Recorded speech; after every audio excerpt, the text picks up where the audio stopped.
Hey and welcome to Board Games Unboxed. My name is Dennis and today we are doing an unboxing of The Office Downsizing Game. So first and foremost, this is from Cardinal. It is 5 to 10 players, and then of course we're going to first and foremost talk about the actual outside of the box because that's kind of what we do here. So the outside of the box is kind of somewhat, rectangular shaped just as far as the box goes. It's a little bit different than, some of the more traditional types of games. So this is definitely a party game. So overall, the quality of the box on the outside is okay. Obviously, the artwork has Michael Scott on the front, and then it has, that yellow folder right there. And then on the sides, it does have some additional characters and, of course, some of the rules or some of the content pieces and what's included in the box, which, of course, that's what we're going to go over here today. So let's go ahead and start the process of letting this drop. I'm kind of like doing it slowly. Okay, so right over here, of course, we got the top. Nothing really special on the inside. I'm going to go move this back per usual here on the channel. Now, of course, if you are interested in knowing some of the rules, of course, there are some YouTube channels out here that do go over those as well. So speaking of the rules, this is the first thing in the box. We do, of course, have our rule book. Now, the rule book is fairly to be honest with you. Even though most, books don't even have a lot going on with them, this one, as you can see, is a little bit bent, and I don't know, just doesn't have obviously a lot of information, which is fine because obviously the less information and the easier it is to understand a game, the better. I'm not saying that's the case with this game. But overall, just generic. Nothing too special about this. I'm kind of a little lackluster, to be honest, on that part. Next up is actually the board of the game. So it is a little bit like a cardboard, kind of like a punch-out cardboard. Folds into this little piece right here, so it fits in the box, obviously. So this right over here. Oh, there we go. So this is the main board game, so that way we can track what day of the week it is and what's supposed to happen in the game. This is kind of a little bit disappointing just because if you can see here, it like constantly is bending like that. So like having it on a flat surface, it's still gonna like prop up a little bit. This is supposed to have some markers, which I'll show you here in a sec, so you can like put markers on it here and then you can wipe it off. It does a pretty good job of coming off when it comes to the markers itself, so that's not bad. But yeah, as far as quality on this, I'm not really happy about that, all that bending that goes on there. So next up, we have these little items in the bag, and this is going to be your ID tags. So this will tell you who you are as far as the character goes, which is obviously really important because you want to be in character in this game, which is something I really like to do in board games myself. Whether it's required or requested in the game or not, I try to kind of involve myself as well. So this game does encourage you to, be the person that you are on the card. So like Jim Halper, we got Pam, we got Dwight, we got Kelly, Kevin, Stanley, Michael Scott, of course, Toby, Andy, and then Angela. So those are all the different characters, and then it tells you some like little cool notes on the back end as well with that person as far as some of their traits in the game as well too. So these are made just kind of like traditional cards, nothing special about them, a little flimsy altogether. Now what we're gonna do is go into here and get our actual ID badges. So once you find out which character you are, there is your ID badge, which these are kind of cool. These are actually a little bit better quality than your player cards that kind of give you some details of the player.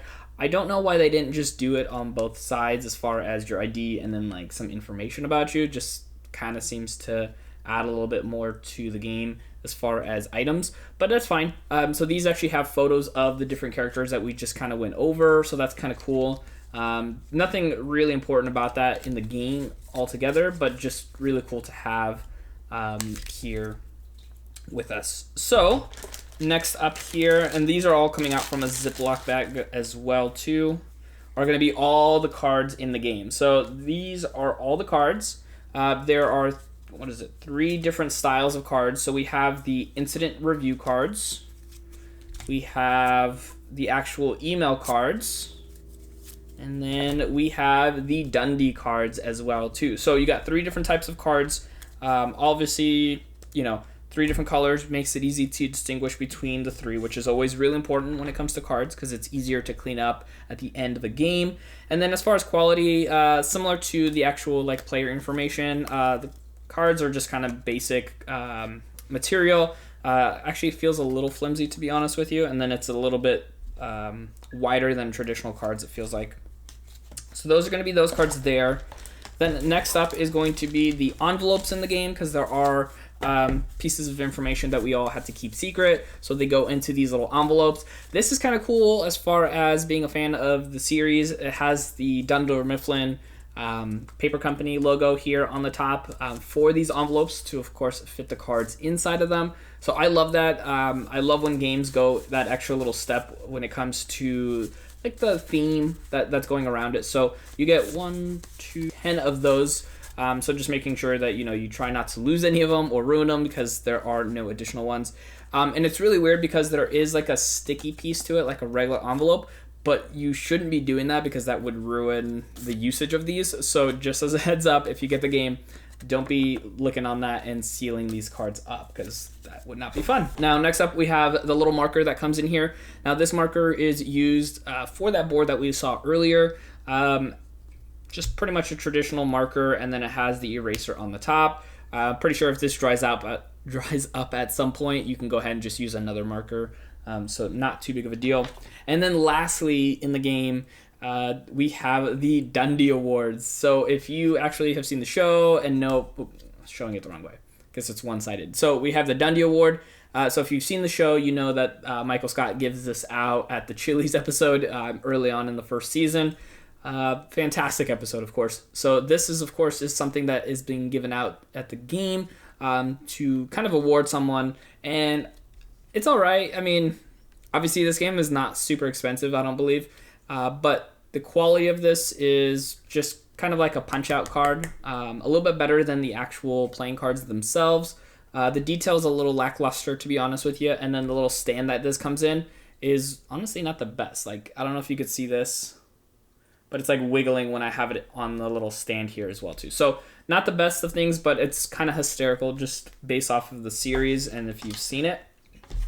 And then, of course, we have the insert of the game, too, because that's actually pretty important, at least for me, when it comes to everything. So this is the insert of the game. It has kind of like this little insert for you.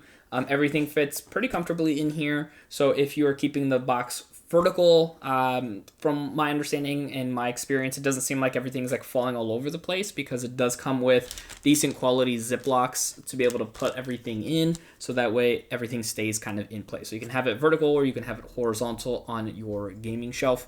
But overall, I don't know. I mean, being 100% honest, when it comes to the quality of this, it's not the best that I've seen in a game, but for what it kind of is used for, it's fine. The ID badges, earlier, like we talked about, these are the best quality out of everything, but they're not very useful in the game, because if once you know which character you are, it doesn't really do much. If they had both the ID and then the information on the sides, that would work much, much better. Now, if you are interested in purchasing this game, I will have a link in the show notes down below. You can check that out directly. If you are interested in seeing some more unboxing games here on the channel, check out my next video right over here. My name is Dennis, and I will see you at the next unboxing.